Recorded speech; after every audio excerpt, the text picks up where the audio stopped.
The summer heat of 1876 bore down on Helena Calloway's shoulders as she watched her wagon wheels slip over the edge of the creek bank, her entire life tipping sideways into the rushing waters below. It wasn't the first time fortune had abandoned her, but as she stood alone in the wilds of Montana Territory, miles from Wallace and any semblance of civilization, it felt like the cruelest betrayal yet. Helena had left St.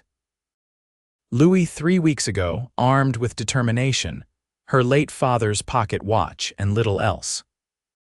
At 22, she had already weathered more storms than most: the loss of both parents to influenza, the foreclosure of their modest home, and most recently, a broken engagement to a banker who couldn't stomach the idea of marrying a woman without prospects. Montana Territory represented her last hope, a teaching position in Wallace that promised a fresh start if only she could reach it. "Blast it all to kingdom come," Helena shouted, kicking at the rocky embankment. The sound of her voice scattered a pair of startled meadowlarks from their perch in a nearby cottonwood. The wagon listed dangerously, half submerged in the creek's swollen waters, the wooden crate containing her books already beginning to float away. Hiking up her skirts, Helena waded into the creek, the frigid water shocking her system as it soaked through her boots and stockings. She managed to grab the crate before the current claimed it completely, but the effort cost her balance. She slipped on the slick stones beneath her feet, landing hard on her backside in the water. "I wouldn't go in after the rest if I were you, madam. Creek's running higher than usual with the spring melt." The deep voice startled Helena so badly she nearly dropped the rescued crate. Turning toward the sound, she found herself staring up at a man on horseback, silhouetted against the late afternoon sun. He sat tall in the saddle, the brim of his hat pulled low over his eyes. "I don't recall asking for your advice, sir," Helena replied sharply, struggling to her feet while maintaining what little dignity remained to a woman soaked to her skin. The stranger dismounted in one fluid motion, tying his horse to a nearby tree before approaching the creek's edge. "No, you surely didn't," he agreed, a hint of amusement warming his tone. "But seeing as you're about to lose everything you own to Cottonwood Creek, I figured I might offer some assistance all the same." As he stepped into the light, Helena got her first proper look at him. Tall and broad-shouldered, with sun-bronzed skin and a face that had seen its share of weather. His eyes, a startling shade of blue against his tanned complexion, assessed the situation with practiced efficiency. "Mason Keller," he said, tipping his hat slightly. "My ranch is about 3 miles east of here." "Helena Calloway," she returned stiffly, clutching her rescued crate of books to her chest. "I was on my way to Wallace when this happened." She gestured helplessly at her wagon, which seemed to sink deeper into the creek with each passing moment. Mason Keller studied the wagon, then the darkening sky, before returning his gaze to Helena. "We've got maybe an hour of daylight left. Not enough time to salvage your wagon before dark. Storms coming in from the west, too." He nodded toward the horizon where dark clouds were indeed gathering. "You'll rest by the fire soon enough, Miss Calloway. But first, let's see what we can save." Without waiting for her response, he waded into the creek, the water barely reaching his knees thanks to his considerable height. Helena watched as he expertly secured ropes to the wagon, tying the other ends to his horse. Working methodically, he managed to drag her trunk and 2 valises from the submerged wagon bed before the light began to fail in earnest. "That's the best we can do for now," he said finally, loading her possessions onto his horse. "We'll need to head to my place before this storm hits. I can come back tomorrow with proper equipment to retrieve what's left." Helena hesitated, eyeing the stranger warily. 3 months on her own had taught her to be cautious, especially around men who appeared too eager to help a woman traveling alone. Yet as the first fat raindrops began to fall, she recognized she had precious few options. "I suppose I must accept your hospitality, Mr. Keller," she said with as much dignity as her sodden appearance would allow. "Though I warn you, I am well armed and not unaccustomed to looking after myself." For the first time, a genuine smile crossed Mason Keller's face, transforming his weathered features. "I don't doubt it for a moment, Miss Calloway." He offered his hand to help her onto his horse. "And I assure you my intentions are honorable. My sister would have my hide otherwise." "Your sister?" Helena inquired, reluctantly accepting his assistance. "Sarah runs the household," he explained, swinging up behind her once she was settled. "She's been keeping me in line since our parents passed 10 years back." The revelation that she wouldn't be alone with this stranger brought Helena immediate relief. She relaxed slightly as Mason clicked his tongue, urging his horse forward through the increasing rainfall. The storm arrived in full force before they reached the Keller ranch, transforming the gentle rain into a deluge that reduced visibility to mere feet. Helena shivered violently, despite Mason's coat draped around her shoulders, her teeth chattering uncontrollably. When the ranch house finally appeared through the curtain of rain, it was a welcome sight, a sturdy 2-story structure with warm light glowing from its windows. As they approached, the front door flew open, revealing a woman silhouetted against the lamplight. Mason Keller. "Where on earth have you?" The woman's voice cut off abruptly as she registered Helena's presence. "Oh my goodness, get that poor girl inside this instant." Sarah Keller, as Helena soon discovered, was a force of nature unto herself. Small in stature but mighty in presence, she took control of the situation with brisk efficiency, ushering Helena into the house and toward the blazing hearth in the sitting room while barking orders at her brother. "Hot water for a bath, Mason, and be quick about it. Fetch those extra blankets from the linen press. And for heaven's sake, make yourself scarce while I get this poor child out of these soaked clothes before she catches her death." Despite Helena's protests that she was perfectly capable of seeing to herself, Sarah brooked no argument. Within the hour, Helena found herself wrapped in a borrowed nightgown and robe, her hair combed out before the fire to dry, a steaming mug of coffee laced with whiskey warming her hands. "There now," Sarah said, settling into the chair across from her. "Mason's told me what happened. You're welcome to stay until we can sort out your wagon situation." "You're very kind," Helena replied, feeling awkward in her borrowed attire. "But I shouldn't impose. I'm expected in Wallace by week's end. I'm to be the new schoolteacher." Sarah's expression brightened. "The schoolteacher?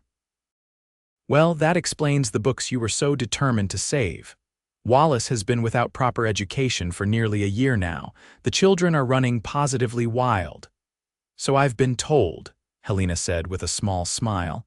"Hence my determination to arrive on schedule." "Well, you're not going anywhere until this storm passes," Mason announced, entering the room with an armload of split wood for the fire. "Creek will be impassable by morning with this rain. We'll need to wait for the waters to recede before we can even think about recovering your wagon." Helena's heart sank. "But my position, Wallace, is only a half-day's ride from here," Sarah interjected smoothly. "Once the weather clears, Mason can escort you to town and we'll sort out your belongings afterward." Mason nodded his agreement as he stacked wood beside the hearth. "Sarah's right. No sense risking your neck for punctuality's sake. Wallace has waited this long for a teacher. They can wait another day or two." Helena wanted to argue but found herself stifling a yawn instead. The events of the day, coupled with the warmth of the fire and the whiskey in her coffee, conspired against her determination to press onward. Sarah noticed immediately. "You're dead on your feet, my dear. Let me show you to your room. Everything else can wait until morning." The following day dawned clear and bright, the storm having passed during the night. Helena woke to sunlight streaming through unfamiliar curtains and the distant sounds of a working ranch coming to life. For a moment, she lay disoriented before the events of the previous day came rushing back. Dressing quickly in borrowed clothes from Sarah, slightly too short in the arms and legs, but clean and dry, Helena made her way downstairs. The aroma of coffee and bacon guided her to the kitchen where she found Sarah at the stove. "Good morning." "I was beginning to think you might sleep the day away," Sarah greeted cheerfully. Mason's already gone to check on the creek and your wagon. He left at first light. Helena felt a twinge of guilt. He shouldn't have troubled himself. I'm perfectly capable of getting yourself drowned trying to salvage your possessions alone, Sarah finished for her, placing a plate of breakfast before Helena. My brother may be many things, Miss Calloway, but he was raised to help those in need. Now eat before it gets cold. By midday, Mason returned, his expression grim. The news isn't good, he reported as he washed up at the kitchen pump. Creek's still running high and your wagon's taken quite a beating. The axle's broken clean through and most of what was left inside is either waterlogged or washed away. Helena's shoulders slumped. I see. The wagon had represented nearly all her worldly wealth purchased with the last of her savings. Without it, reaching Wallace would be only the first of her problems. Don't look so defeated, Mason said, drying his hands. The wagon can be repaired and what's lost can be replaced. With what resources, Mr. Keller? Helena replied sharply. That wagon and its contents represented everything I own in this world. A moment of uncomfortable silence followed before Sarah cleared her throat. Perhaps we should discuss options over lunch. Everything looks brighter with a full stomach. The meal was a quiet affair, with Helena lost in calculations of how she might proceed. Her teaching position came with a small cottage in Wallace, but her first month's salary wouldn't arrive until after she'd begun teaching. The wagon repairs alone would likely consume what little money remained in her reticule. I have a proposition, Mason said finally, setting down his coffee cup. I need to deliver some horses to Wallace the day after tomorrow. You could ride along, and I'll introduce you to Thomas right at the livery. He owes me a favor. He can repair your wagon at a fair price. And in the meantime, Sarah added, you can stay here while you get settled in town. Wallace is close enough that it's no trouble. Helena stared at them both, unaccustomed to such generosity from strangers. Why would you do this for someone you don't know? Mason's blue eyes met hers directly. Because out here, Miss Calloway, no one survives alone. Today I help you. Tomorrow you might help someone else. That's how we live in Montana territory. 2 days later, Helena found herself riding beside Mason Keller on the road to Wallace, mounted on a gentle mare from his stock. The journey passed pleasantly, with Mason pointing out landmarks and sharing the history of the area. Helena learned that the Keller siblings had inherited their ranch from parents who'd been among the territory's early settlers, and that Mason had built it into one of the region's most respected horse breeding operations. Sarah mentioned you were expecting a teaching position, Mason said as they crested a hill that revealed Wallace sprawled in the valley below. Have you taught before? Helena nodded. In St. Louis for 3 years.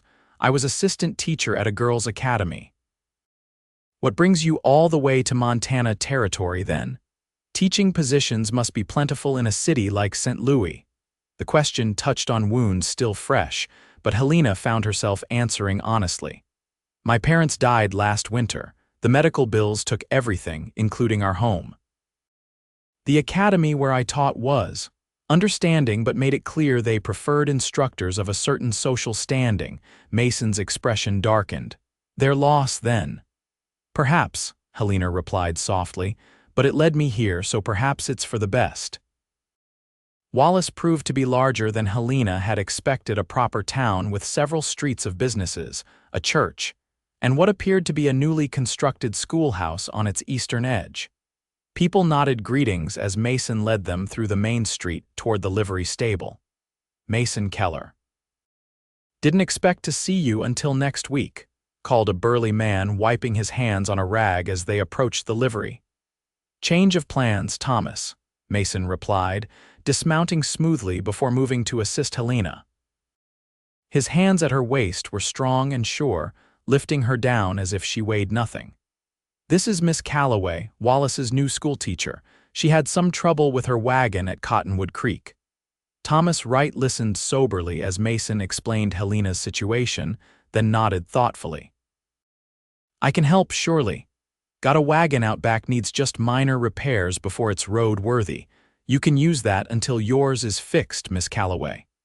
That's very kind, Mr. Wright, but I couldn't possibly— Nonsense, Thomas interrupted with a wave of his hand.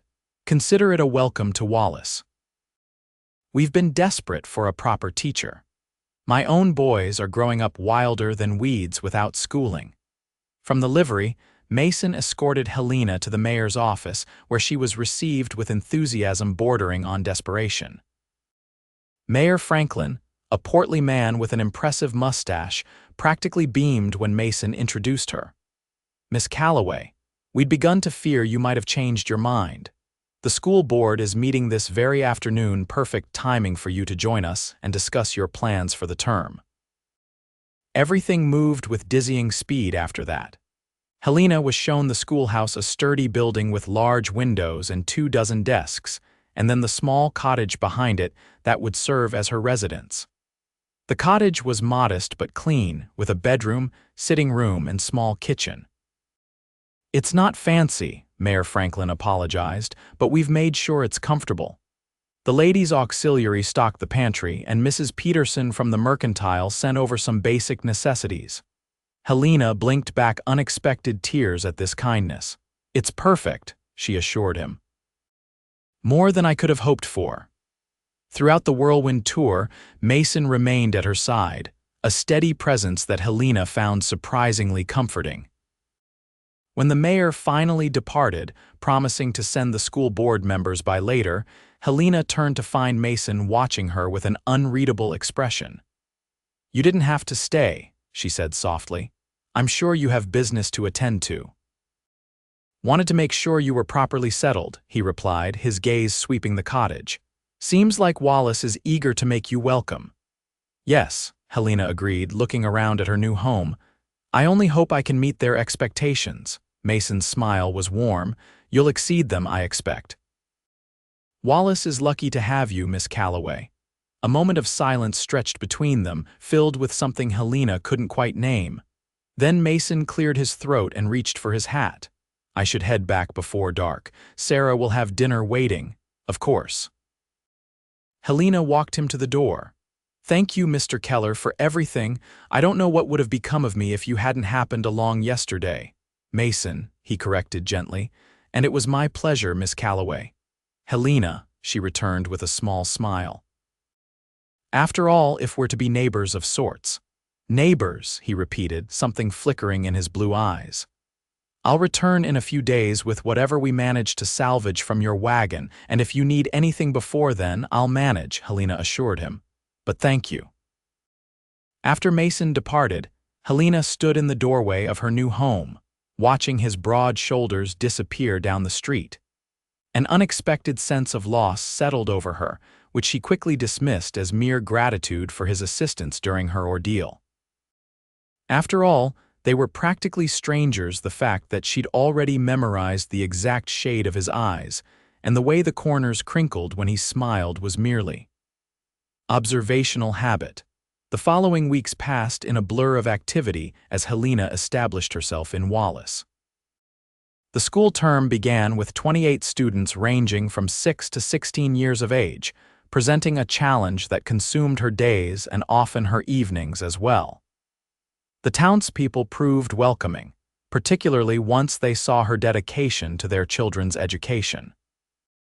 True to his word, Mason returned 3 days after leaving her in Wallace, bringing with him her salvaged trunk and the crate of books she'd rescued herself. Most of her clothing had been ruined, but her father's pocket watch, wrapped carefully in oilskin at the bottom of the trunk, survived unscathed.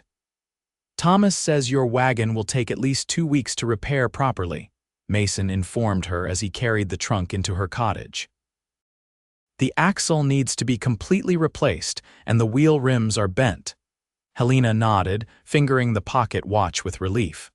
I'm grateful for what could be saved. Mr. Wright has been very generous with the loaner wagon. It's allowed me to gather supplies for the school. You're settling in well then? Mason asked, his gaze moving around the cottage, which Helena had already begun to personalize with small touches wildflowers in a jar on the table, her books arranged on the shelf by the fireplace. I am, she confirmed. The children are eager to learn and their parents have been most supportive. An awkward silence fell between them, broken only when Mason cleared his throat.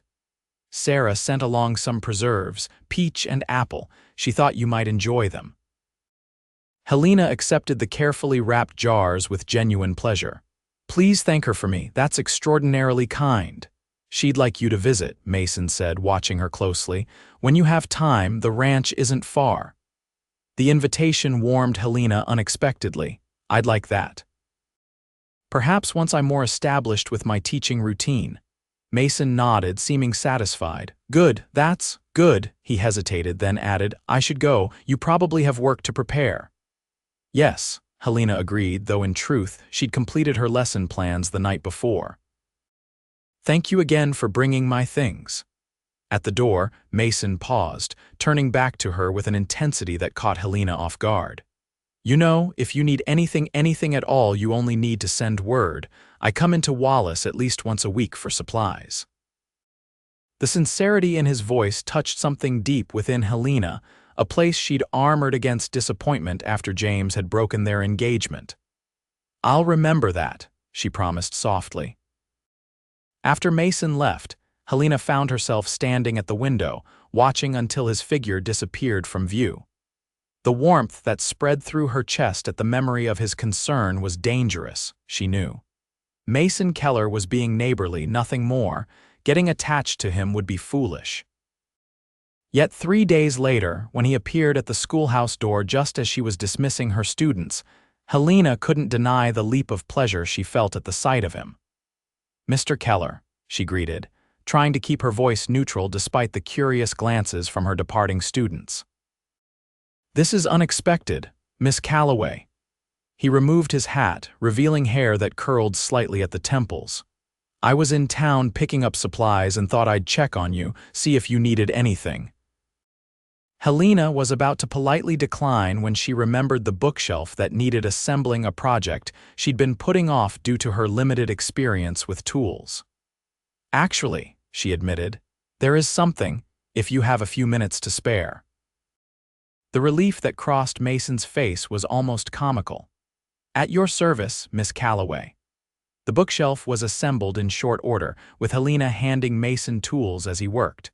Their conversation flowed easily, touching on her students, his horses, and the latest news from around the territory. Sarah's planning a small gathering next weekend, Mason mentioned as he secured the final shelf. Nothing elaborate, just some neighbors for dinner and maybe some music afterward. She hoped you might attend. Helena hesitated only briefly. I'd be delighted, though I don't have any way to get there. I'll come for you, Mason offered immediately. Saturday afternoon, if that suits. It suited Helena entirely too well, a fact she tried not to examine too closely as she agreed to the arrangement. The following Saturday found Helena changing her dress 3 times before settling on her one good outfit that had survived the wagon accident, a blue calico that Sarah had helped her mend. She told herself her nervousness stemmed from the prospect of meeting new people, not from the anticipation of seeing Mason again. The lie became transparent the moment she opened her door to find him standing there, freshly shaven and wearing a clean shirt under his vest. His eyes widened slightly at the sight of her, and Helena felt a blush rise to her cheeks under his appreciative gaze. You look lovely, Miss Calloway, he said simply, offering his arm to escort her to the waiting buggy.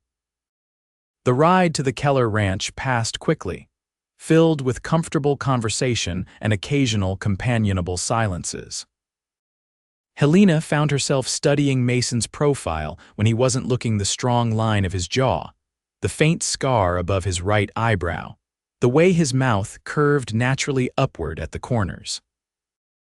The gathering at the ranch proved to be exactly as Mason had described, a simple affair, with about a dozen neighbors joining them for a hearty meal followed by music and conversation around the large fireplace in the sitting room. Helena was introduced to local ranchers, their wives, and several of her students' parents who lived outside town limits. Mason hasn't stopped talking about our new schoolteacher since he found you stranded at the creek, Sarah confided to Helena as they helped serve dessert. I haven't seen him this taken with anyone since Abigail Turner broke his heart 5 years ago. Helena nearly dropped the plate she was holding. I'm sure you're mistaken. Mr. Keller has been very kind, but he's merely being neighborly. Sarah's knowing smile suggested she thought otherwise, but she didn't press the point. Either way, it's good to see him interested in something besides horses and cattle for a change. Throughout the evening, Helena found herself gravitating toward Mason, drawn by his warm laugh and the way he included her in conversations, explaining local references she might not understand.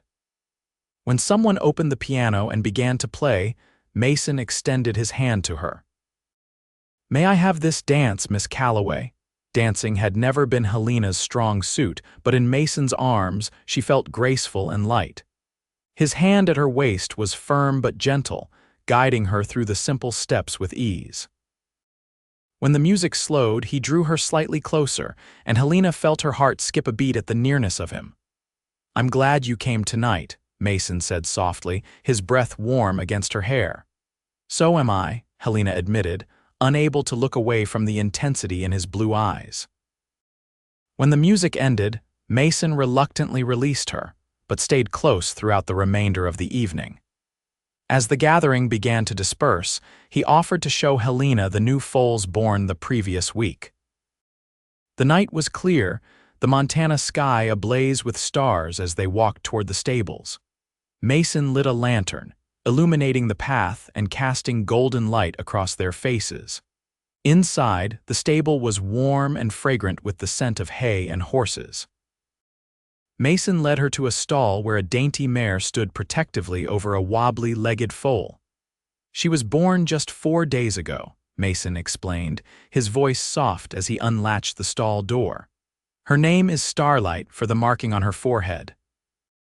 Helena approached carefully, enchanted by the tiny creature who regarded her with liquid brown eyes. "She's beautiful," she breathed, reaching out slowly to let the foal sniff her hand. "She is," Mason agreed, though when Helena glanced up, she found him watching her rather than the horse. Something in his gaze made her breath catch, and for a moment the world seemed to narrow to just the two of them in the golden circle of lantern light. Mason stepped closer, lifting his hand to tuck a strand of hair behind Helena's ear.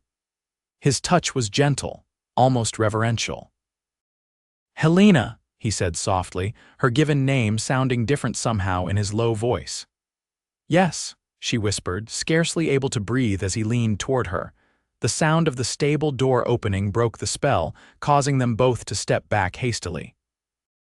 Sarah appeared in the doorway, an apologetic expression on her face. "There you are. The Petersons are leaving and wanted to say goodbye to Helena before they go." The moment shattered, Helena followed Sarah back to the house, acutely aware of Mason's presence behind her. The evening concluded shortly thereafter, with Mason driving Helena back to Wallace in a silence punctuated by attempts at casual conversation that felt hollow after what had almost transpired in the stable. At her door, Mason helped her down from the buggy, his hands lingering slightly at her waist. "Thank you for coming tonight," he said, his voice rough with an emotion Helena couldn't quite identify. "Thank you for inviting me," she replied, suddenly shy. "I had a wonderful time." Mason nodded, seeming to wrestle with something he wanted to say. Finally, he settled for, "Good night, Miss Calloway," and with a tip of his hat, he was gone. Helena stood on her doorstep long after his buggy disappeared, her mind replaying the moment in the stable when she'd been certain he was about to kiss her, and how desperately she had wanted him to.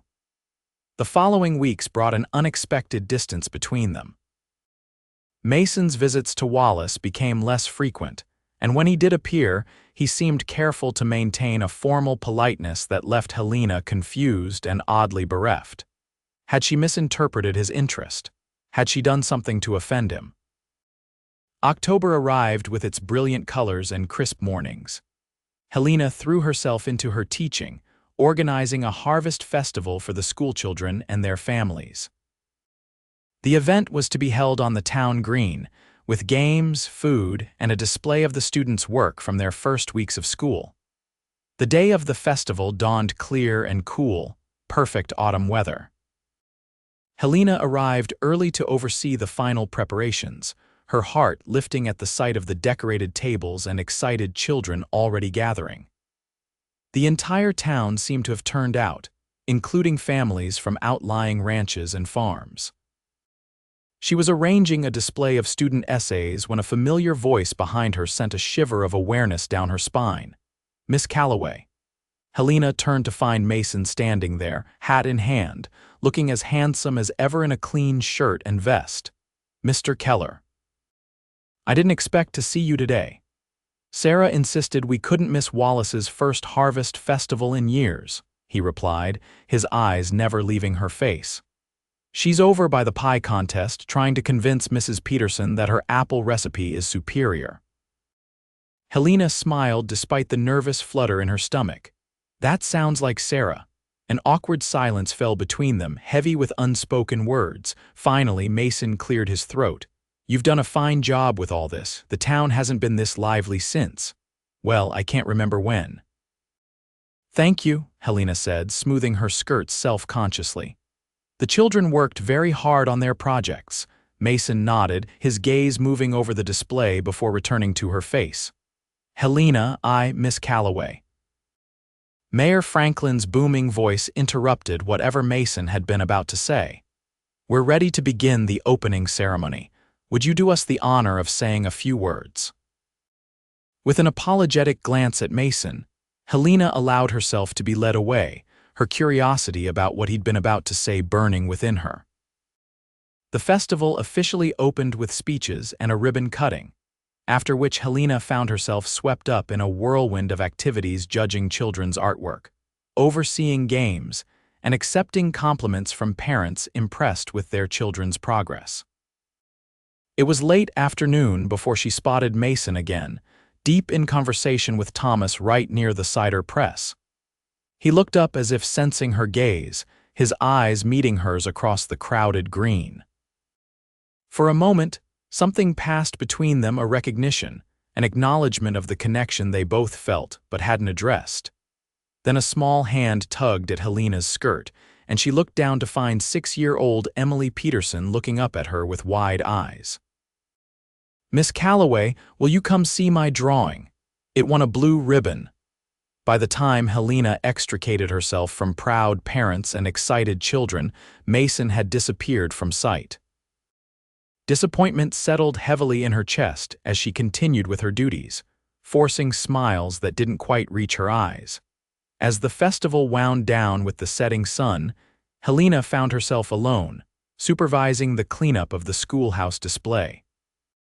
Most families had headed home for supper, leaving just a few townspeople helping to dismantle tables and pack away decorations.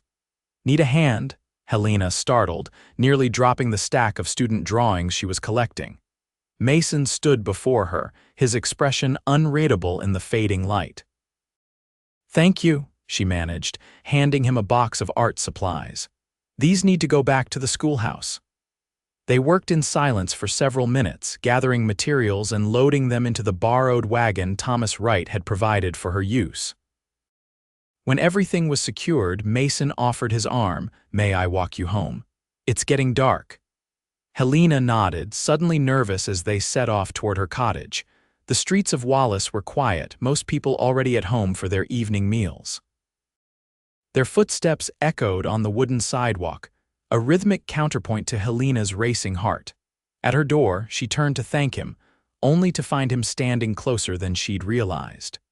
The light from her window caught the angles of his face, highlighting the determined set of his jaw. "I owe you an apology," Mason said without preamble. "I've been avoiding you these past weeks." Helena swallowed hard. "Have I done something to offend you?" "No," he said quickly. "God, no, you've done nothing wrong. It's me, Helena, He ran a hand through his hair, frustration evident in the gesture. "That night at the ranch in the stable, I nearly kissed you."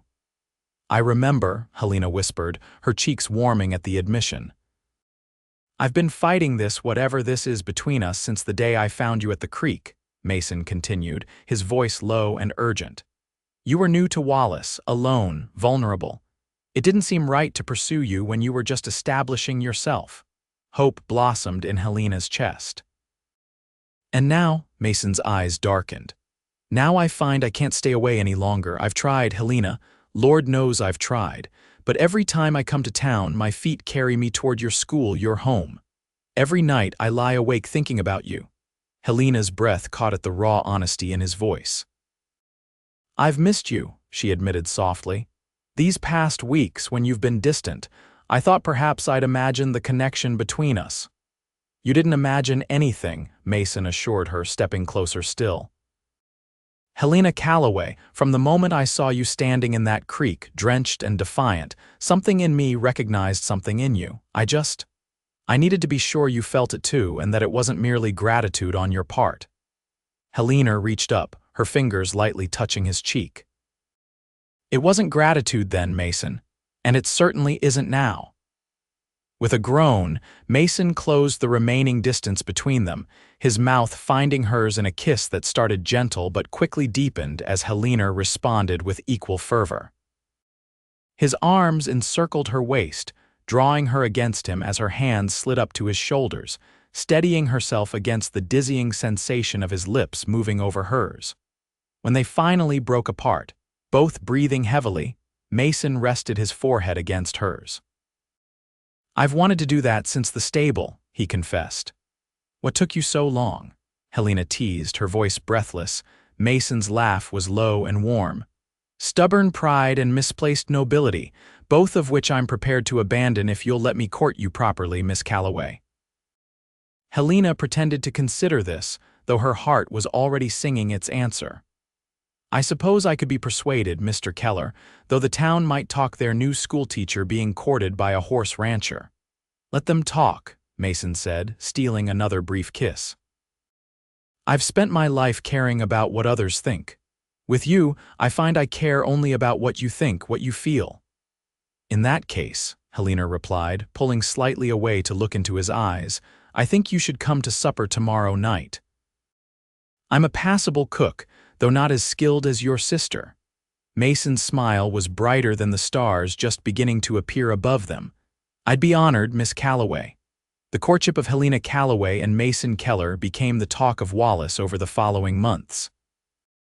Mason was a frequent visitor at the schoolhouse, often arriving at dismissal time to walk Helena home or escort her on rides through the countryside around town. For her part, Helena found herself spending nearly every weekend at the Keller ranch, where Sarah welcomed her with open arms and knowing smiles. Winter arrived with a vengeance in December, bringing heavy snows that often made the road between Wallace and the ranch impassable. During one such storm, Mason rode through a blizzard to reach Helena's cottage, arriving half frozen but determined to ensure she had enough firewood and supplies to weather the storm. You're absolutely mad, Helena scolded as she helped him remove his ice-crusted coat. You could have frozen to death out there. Couldn't bear the thought of you alone in this, Mason replied, his teeth chattering as he moved closer to her fire. Had to make sure you were safe.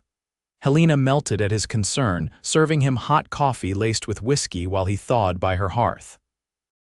The storm raged for 2 days, trapping Mason in Wallace, a situation that raised a few eyebrows among the more conservative townspeople, until it became known that Mason had taken shelter at Mayor Franklin's home rather than remain unchaperoned with the schoolteacher. When Christmas arrived, Mason presented Helena with a beautiful leather-bound volume of Shakespeare's sonnets, a treasure he'd ordered specially from Helena all the way back in September. Helena, in turn, gave him a hand-knitted scarf and a framed sketch she'd made of his favorite horse, a project she'd worked on secretly for weeks. It's perfect, Mason said, tracing the lines of the drawing with wonder in his eyes. I didn't know you could draw like this. There's still much to learn about me, Mr. Keller, Helena replied with a smile, if you're willing to take the time. I plan to take a lifetime, he assured her, and the promise in his eyes made Helena's heart soar. By spring, Helena's position in Wallace was secure, her reputation as an excellent teacher firmly established. The school board voted unanimously to offer her a permanent position with an increase in salary. The wagon that had once carried all her worldly possessions had long since been repaired and now sat behind her cottage, though she rarely used it, preferring Mason's buggy or horseback for her transportation needs.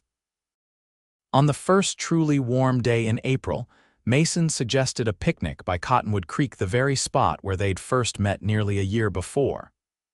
Helena readily agreed, curious about his choice of location but happy for an excuse to spend the day outside after the long winter.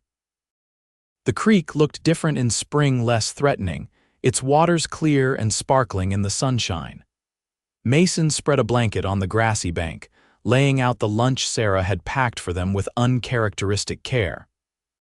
"It's hard to believe this is the same place," Helena remarked, gazing at the peaceful scene. "I was certain I'd lost everything that day." "And instead," Mason asked, his blue eyes intent on her face. Helena smiled, reaching for his hand. "Instead, I found everything I never knew I wanted." Mason's expression softened as he squeezed her fingers. "Do you remember what I said to you that day?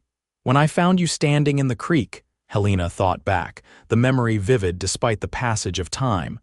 "You said I'd rest by the fire soon enough."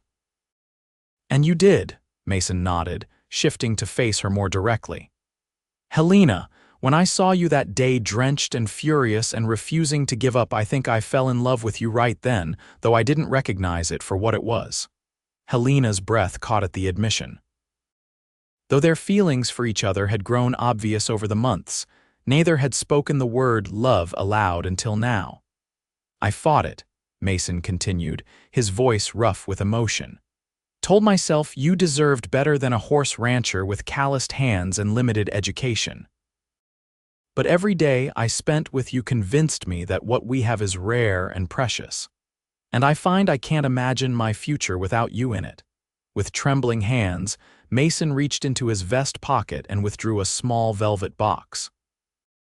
Helena's eyes widened as he opened it to reveal a delicate gold ring set with a modest diamond that caught the spring sunlight. "Helena Calloway," Mason said, his voice steady despite the nervousness evident in his eyes.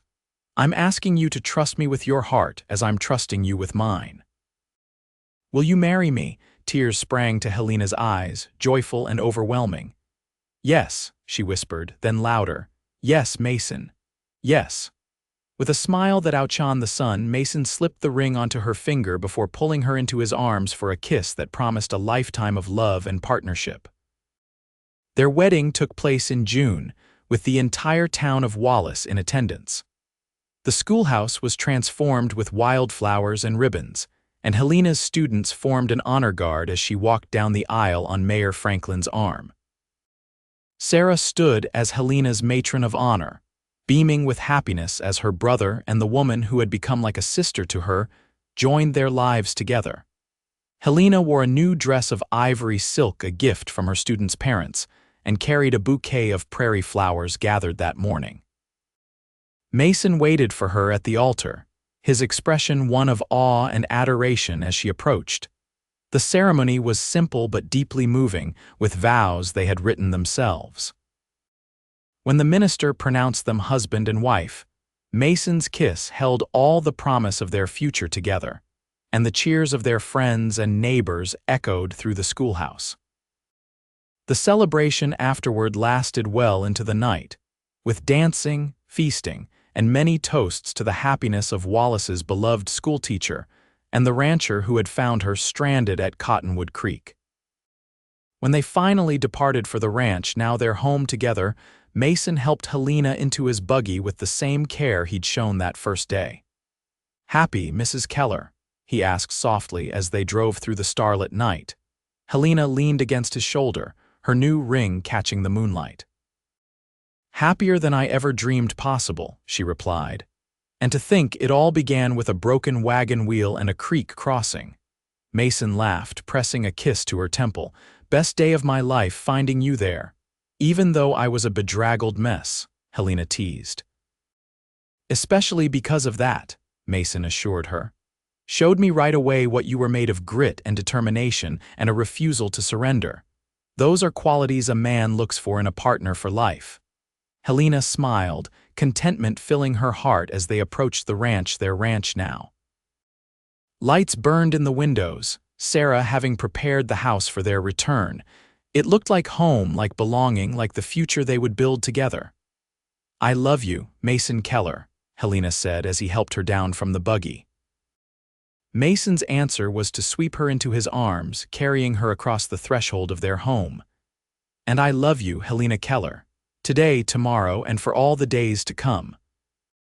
In the years that followed, Helena continued teaching in Wallace, though she now rode to and from town each day on a beautiful mare Mason had trained especially for her. Their first child, a son they named James, after Helena's father arrived the following spring, bringing new joy to their lives. Sarah doted on her nephew, though she soon had a family of her own after marrying Thomas Wright in a quiet ceremony at the ranch.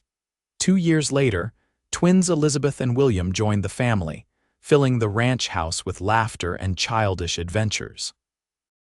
Helena maintained her position at the school until their fourth child, another daughter named Margaret, was born, after which she reluctantly stepped back to focus on her growing family. The Keller Ranch prospered under Mason's management, becoming known throughout Montana Territory for the quality of its horses. Helena's education and business acumen proved valuable as they expanded their operations, eventually adding cattle and increasing their landholdings. When James turned 5, Helena began teaching the children at home, creating a schoolroom in what had once been the ranch's formal dining room.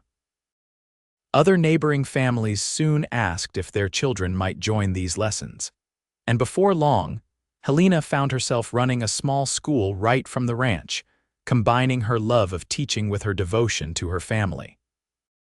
On the 10th anniversary of their meeting at Cottonwood Creek, Mason surprised Helena with a special gift, a finely crafted wooden chest made from the salvaged wood of her original wagon.